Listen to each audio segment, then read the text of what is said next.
الله الرحمن الرحيم. وعن جويرية رضي الله تعالى عنها أن النبي صلى الله عليه وسلم خرج من عندها بكرة حين صلى الصبح وهي في مسجدها، ثم رجع بعد أن أضحى وهي جالسة، قال ما زلت على الحال التي فارقتك عليها؟ قالت نعم. قال النبي صلى الله عليه وسلم لقد قلت بعدك 4 كلمات 3 مرات لو وزنت بما قلت منذ اليوم لوزنتهن سبحان الله وبحمدي عدد خلقي ورضا نفسي وزنة عرشي ومداد كلماتي. Al-Mu'mineen Juwayriyah radiallahu ta'ala anha narrates that Rasulullah sallallahu alaihi wasallam once left the house for the morning prayer. I was sitting on the prayer mat doing zikr of Allah when he came back after the day break prayer, and he asked, I was still sitting in the same position. I had continued sitting in the same position from the time he had left in the morning. I replied in the affirmative, yes. He then said, after I left you, I recited 4 kalimas 3 times, which is compared to all that you have recited since the morning will be found to outweigh. The kalima is Subhanallahi wa bihamdihi adada khalqihi wa rida nafsihi wa zinata arshihi wa midadi kalimati. Subhanallahi wa bihamdihi adada khalqihi wa rida nafsihi wa zinata arshihi wa midadi kalimati. Subhanallahi wa bihamdihi adada khalqihi wa rida nafsihi wa zinata arshihi wa midadi kalimati. Glory and praise to Allah, equal in the number to His creation, according to His will and pleasure, equal in weight to His arsh, equal in dimensions to His word.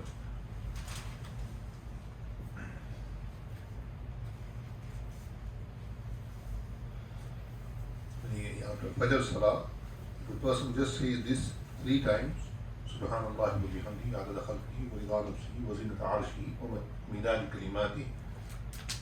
Then he does zikr more than everybody else, what they have been doing. It doesn't take much time. It takes maybe half a minute to say it 3 times. وعن أنس رضي الله تعالى عنه قال دخل رمضان فقال رسول الله صلى الله عليه وسلم إن هذا الشهر قد حضركم وفيه ليلة خير من 1000 شهر من حرمها فقد حرم الخير كله ولا يحرم خيرها إلا محروم. رواه ابن ماجه. Ibn Anas radiallahu anhu reports, once Rasulullah sallallahu alaihi wasallam comments that a month has verily dawned upon you, wherein lies a night better than 1,000 months. Who is deprived of its blessing has indeed been deprived of almost all good, and none is deprived of its good except he who is completely unfortunate. Anas radiallahu ta'ala reports, once Rasulullah sallallahu alaihi wasallam said, when Ramadan commenced, that the month has verily dawned upon over you, where lies a night better than 1,000 months. Whoever is deprived of its blessing has indeed been deprived of almost all good, and none is deprived of it good except he who is completely unfortunate.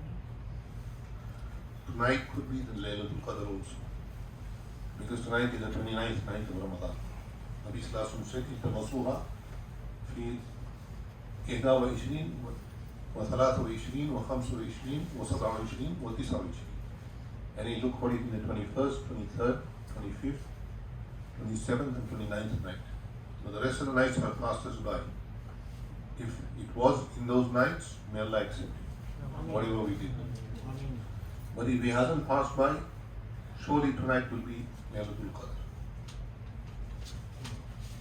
And even if it's not Laylatul Qadr, Allah will give us the ajr for it if we think it's Laylatul Qadr and do ibadat in it.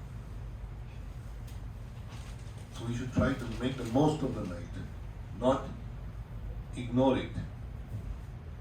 People are already texting what time is Eid Salah. Let Ramadan complete. We are going to pray Eid Salah inshallah, no problem. But Ramadan has not completed. They think that because now it's the 27th or 28th day is finished, that's it, finished. Ramadan is finished. No. We still got at least tomorrow to fast.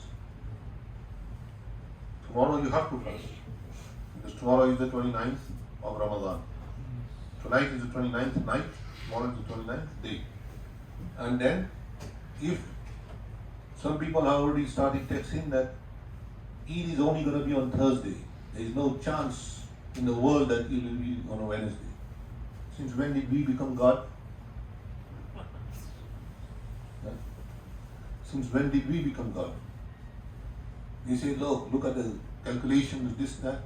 Nabi Kareem sallallahu alayhi wa sallam said, Nahnu ummatun ummiyun, la nahsu. We are an unlettered nation, we don't do hisab. It wasn't that Nabi sallallahu alayhi wa sallam, in his time there was no hisab, they used to do hisab then also. They used to look at the sky and so on, and then they used to make.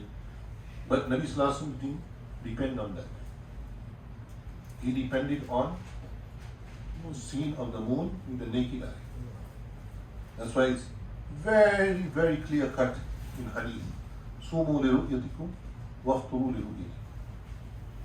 That fast according to when you see the moon, and break your fast according to when you see the moon. Here people, it's not only here in America, it's everywhere now. People want to fast one day before Ramadan. They insist that Ramadan was already come. Nobody goes outside to look for the moon. There is a dua for looking at the moon. What is the dua? There is a dua. Imam Tirmizi, I have Tirmizi here. I have Bukhari here also. Imam Tirmizi has written, Imam Bukhari has written the dua in Kitab al-Da'awat. When you see the moon, you make this dua. Allahumma ahillahu alayna bil amni wal iman wa bil salamati wal islam. Rabbi wa rabbuka Allah. But many people don't know this dua. Why? Because they never look for the moon. The first crescent, you're supposed to look for it. But there's no sunnah of it, because if so country announces it, we announce it. That's not what sunnah is. There's a riwayat in Tirmidhi that Ibn Abbas radiallahu ta'ala anhu, a person came from Sham at the end of Ramadan. Because at that time they used to travel for days. So when he came to Medina, he met with Ibn Abbas. So Ibn Abbas asked him that, when did you fast? I mean, when did you start your fast? So he said, we started our fast on a Friday. So they saw the crescent on a Thursday night. So Ibn Abbas said, we started our fast on a Saturday, because they saw the crescent on Friday night. So the man said to him, to Ibn Abbas that I also, and the people of Sham, and Sayyidina Muawiyah radiallahu anhu, he mentioned that Muawiyah's name. He said, we all saw the moon, so you will still not take the witness of all of us, including Muawiyah, Amir al-Mu'mineen. Ibn Abbas gave him an answer for the rest of, till the day of judgment. He said, our Nabi sallallahu alayhi wa sallam taught us to look for our moon. He said, we saw it on Friday, so we fasted on Saturday. You saw it on Thursday, so you fasted on Friday. Now this concept that everybody has to fast on the same day, the whole ummah. First of all, this is impossible. Because where does day break first? On the other side of the world, down under. Australia, New Zealand, their time now is late afternoon on Tuesday. Theirs is late afternoon Tuesday. They're 15 hours ahead of us. Think of it. Now if they have to follow us, it doesn't make sense. Even if they have to follow Makkah, it doesn't make sense. Because they're still 10 hours, or at least 8-9 hours ahead of Makkah. So there is no way that they can follow people from them, people west from them. Because their day is already half. It's not 12 in the afternoon, it's about 3 o'clock in the afternoon on Tuesday. Because I remember I was driving the day they killed our Muslim brethren in New Zealand. Remember, it was a Jummah. Yeah. It was a Thursday night here. I was driving on Griffin Road, coming back from Miami, from Okeechobee. I put the radio on and it was about 1 o'clock in the morning, I think, 12:30 in the morning. And all of a sudden news started coming that, so I'm thinking, where could have they shot them? Because obviously it didn't click to me that Jummah already happened in New Zealand. Because he killed them at Jummah time. At Jummah Salah he went and shot them. So that means that they are much, much ahead of us in time. So there is no way that this concept that everybody had to do ittihad here, ittihad cannot happen here. And there is no concept in Sharia of this kind of ittihad. Because in the time of Rasulullah sallallahu alaihi wasallam, this is proven fact. In the time of Rasulullah sallallahu alaihi wasallam, they used to do Arafah in Makkah, but in Medina it was not Arafah. Because where you are, you do the day Arafah according to where you are. So the person who's not in Hajj, he will do the fast of the 9th of Zilhijjah. Now where he is 9th of Zilhijjah, it could happen, there's a possibility that we might be one day ahead of them. Because where does the moon rise from? East. Wrong. West. Moon rises from the west. You see, this is where people looking on that side of the sky. Once I was looking for the moon, I saw some brothers looking on that side of the sky. I said, what are you looking for? They said, the moon. I said, you'll never find the moon there. You have to look at this side of the sky. Yeah, but the sun rises from there. I said, the sun rises from there, but the moon rises from that side. You also have to know where to look for the moon. Alhamdulillah, from our masjid, if you go outside, we do it every month. If you go outside, you can see the moon, the first crescent. If it's not too cloudy, you will see it. And we have seen it. We have one brother, he's not here tonight. He's got very sharp eyesight. He can tell you exactly where it is. After a few minutes, you'll see it. You know, they say Aristotle, they asked him that what happened after marriage. So he said, before marriage, I could see the stars in the daytime. He said, the day after I got married, I could not see stars anymore in the daytime.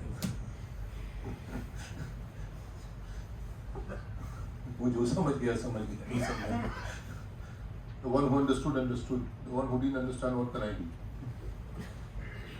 Yeah? So, my dear brothers, concept of Sharia is there, but we insist on following. Well, there is nothing wrong in taking assistance from technology, but technology should not become deen. There is a difference here. Technology cannot become deen, because some of them are writing, this is international, I've seen many, that there is no way that there is going to be Eid on Wednesday. One of our local Imams even, I think he's finishing Quran tomorrow, on the same basis that technology says that he's finishing Quran tomorrow, not tonight. That there can be no way there's Eid on Wednesday. So you are not basing your thing on the deen, you're basing on technology. It could be proven wrong. Allah subhanahu wa ta'ala could show the crescent.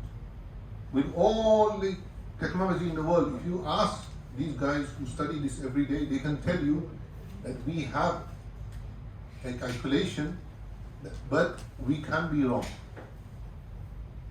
The world's leading authority in moon sighting is a professor called by Professor Ilyas. He teaches in a university in Malaysia.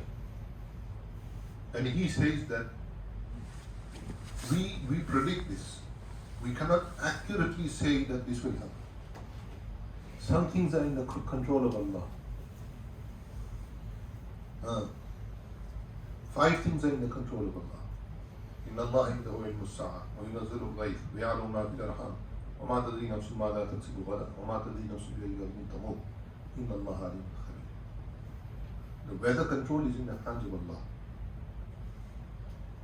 The celestial system is in the hands of Allah. But first of all, we don't go out and look for it. And then we argue between ourselves. Somebody sent me a message from one of the local masjids. Inshallah, 100% Eid will be on Thursday. What is this nonsense? Okay, if it's on Thursday, Alhamdulillah. But if it happens to be on Wednesday, then? Huh? So since when did we become God? Leave that to Allah. If it happens, if you have to fast one extra day, Alhamdulillah, one more day for Ramadan. And if you don't have to fast for one extra day of Ramadan, then you see. But people insist on doing something which is, they think that we have to and have to. There's no such thing as a have to and have to. Everywhere there is bahas going on. Nobody is thinking that tonight might be Laylatul Qadr. They're only doing bahas about either it's going to be Eid on Wednesday or it's going to be on Thursday or this, that. Right? This is still, we are still in Ramadan. Ramadan will end on the night, the day Eid is announced at that Maghrib time. Maybe Wednesday, maybe Thursday, maybe Tuesday tomorrow. No Friday. Wednesday. There is Eid on Friday, that's the Eid of Friday. Yeah. But if we look at it, until Maghrib time will be Ramadan. And what should we be doing dua? That, oh Allah, this is the last Ashara of Ramadan. I don't know if I will be alive next year. Oh Allah, forgive me. Save me from the fire of Jahannam. Ameen. Ameen. We don't know if we will be alive next year. Yeah. Nobody knows. People who were alive yesterday. There was a janaza yesterday in England. 27th night, he was in the masjid. He spent the 27th night in the masjid. In the morning, he was at home. He called his sons. His sons are Hufaz and Ulama, mashallah. He told them, I can see angels. Yeah, I knew the brother who it was. He said, I can see angels. He said, give me ghusl. Put new clothes on me. Put on all of you. Put itar upon yourself. And he put perfume upon yourself. So he said, that what you talking about? He said, no, angels are coming. Then he called one sheikh. I read, somebody sent it to me. He said, I don't usually, but I took his call.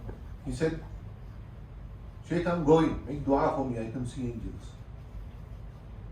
And then he laid down.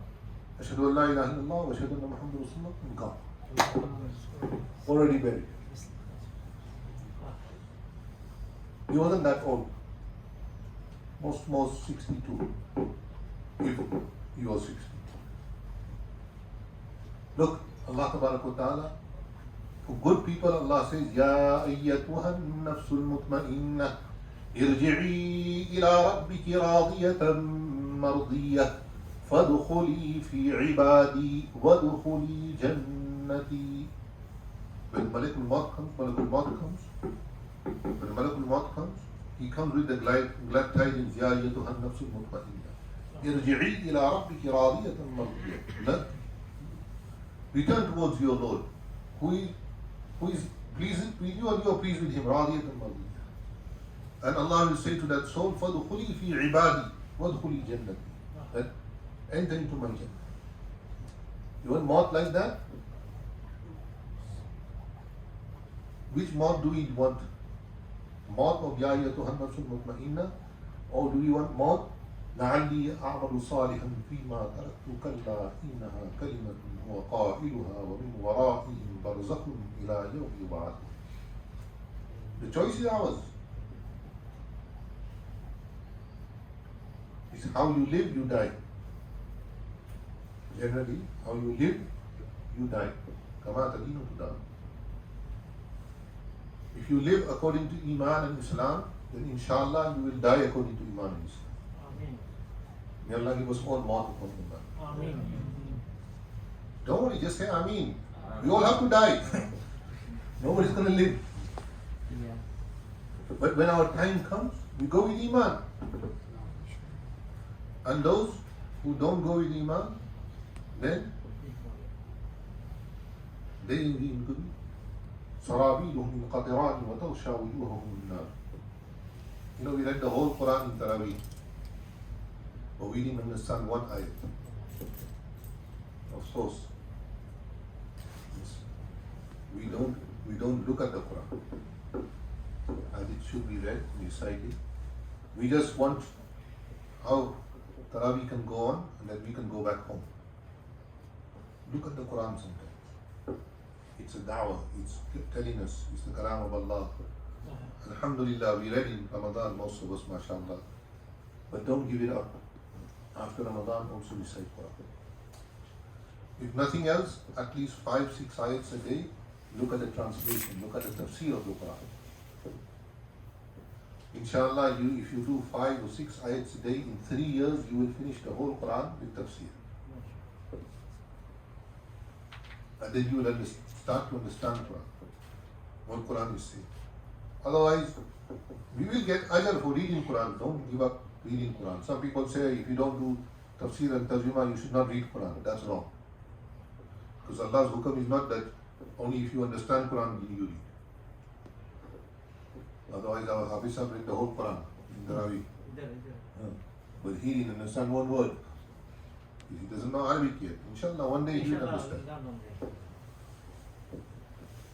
So we need to recite Quran with understanding of Quran and bring Quran into our lives. Ramadan is a reminder to us. Don't become a Muslim just for Ramadan. Become a Muslim for life. You know, I said it yesterday again, I'll repeat it. At Christmas time, they have a banner on the car. They have those. They say a dog is for life, not for just Christmas. The message is that when you buy a dog, you buy it for life. You don't buy it just for Christmas. We should have a banner on our car also. Ramadan, a Muslim is for life, not just for Ramadan.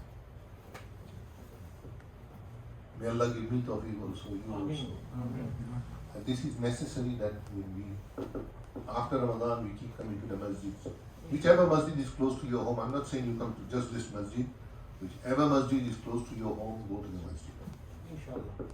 And pray. Take your children there also. If we don't take our children to the masjid, then when they adult, and when they're teenagers and that, they will not come to the masjid.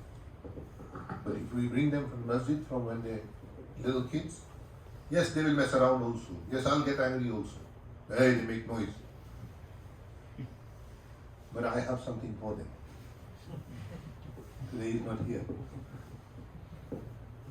I have something for them. I always give them a candy. The candy is a bribe. But they keep coming to the masjid. But inshallah, they'll keep coming to the masjid. When they keep coming to the masjid, then they will become connected to the masjid. And when they're connected to the masjid, they will be connected to Allah. Then inshallah, our staying in America, living in America, becoming American citizens is worth it. And if we lose everything, we become multi-billionaires and we lose our children, we lose our iman, then we've lost everything. The choice is ours. Ask Allah subhanahu wa ta'ala, Allahumma thabbitna al-iman wa amitna al-iman wa akhshina yawm al-qiyamah ma'al-muttaqin. The dua of Ibrahim is Rabbi ja'alni muqima as-salati wa min dhurriyyati rabbana wa taqabbal du'a. Rabbana ighfir li wa li walidayya wa lil mu'minina yawma yaqumul hisab. And last, inshallah, man lam yashkuri an-nas lam yashkurillah. The person who does not thank the people, he cannot thank Allah. So, alhamdulillah, jazakumullah to all the brothers and the sisters also.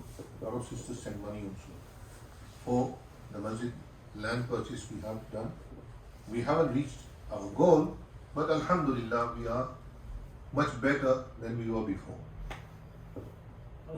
Alhamdulillah. Alhamdulillah. You know, if we get 400 people, now we don't need 400 people, maybe we need 320 people to give us $1,000 each. We will pay it off. So if somebody still wants to give, you still got, in Ramadan you will get much more reward than after Ramadan. But don't worry, we will also accept after Ramadan. جزاك